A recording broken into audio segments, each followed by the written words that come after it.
Hello friends and welcome to Edupedia World. Continuing our series on GST, today let's look at the impact of GST on Indian economy. There are innumerable questions in our mind regarding GST. Let's discuss them one by one in this video.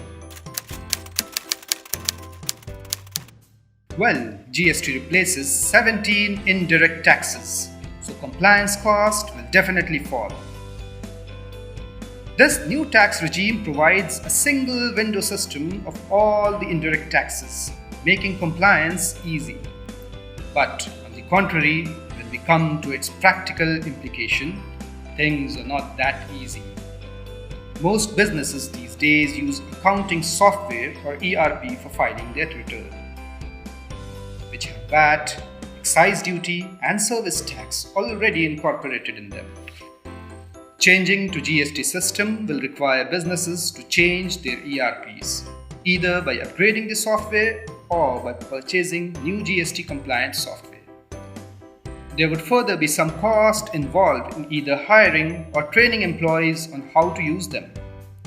This will definitely increase the operating cost, especially for small businesses that will require hiring experts in order to understand the new GST system. Tax evasion will drop down because the concept of tax credit on input will encourage suppliers to pay taxes. Further, the number of tax-exempted goods will decline because the state and the center will have dual oversight. So all this will lead to generate more revenue for the government. Market under the previous tax regime was divided along state lines. Different rates of indirect taxes, which increased the cost almost by 20 to 30%.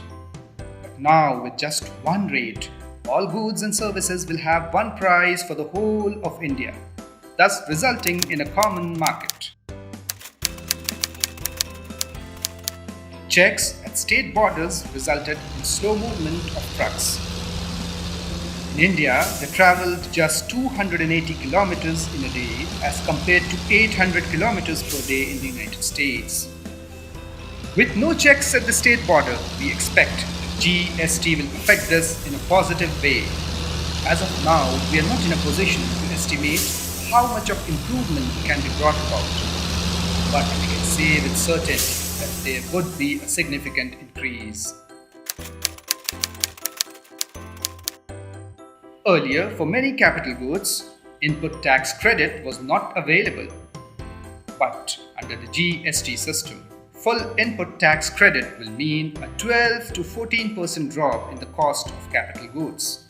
As a result, investment in capital goods is expected to rise by 6%, and this would mean a 2% rise in overall investment. Manufacturing within the country will become more competitive as GST addresses the cascading of tax, interstate tax, high logistic cost, and fragmented market. All these in turn will make the price of our goods and services more competitive in the international market, thereby encouraging exports. As far as imports are concerned, GST will be applicable on imports too, along with the basic customs duty which has not been scrapped. This will result in increased protection from imports. Under the previous system, 2% interstate levy meant production is kept within a state. Under the GST national market, this can be dispersed, creating opportunities for others. Manufactured goods would become cheaper. There will be lower logistic and tax cost, hence low prices of goods and services. HSBC estimated 80 basis point rise in GDP growth over the next 3 to 5 years, whereas NCAER pegs this at 0.9 to 1.7% thanks to the elimination of tax cascading. State restrictions and levies have complicated e-commerce. As a result, some sellers do not even ship to certain states. All this will vanish with GST. GST compliance, return filing, and payments all have to be done online. Many small businesses are not even tech savvy and do not have the resources for fully computerized compliance. Even as the rest of the nation gets ready to go digital, businesses in small cities across India will face a huge technology problem in the days ahead. This would mean increased cost for the manufacturers in textile, pharmaceuticals, and FMCG industries who used to enjoy tax holidays and state benefit schemes, which will now probably be passed on to the end consumers. The unorganized cloth merchants are going on strike to protest against GST. Eateries and drug shops in Chennai are also threatening to protest the regime change. In the coming days, we can expect to see more of these protests happening across the country, and these will undoubtedly disrupt business. The GST will fuel inflation for the short term.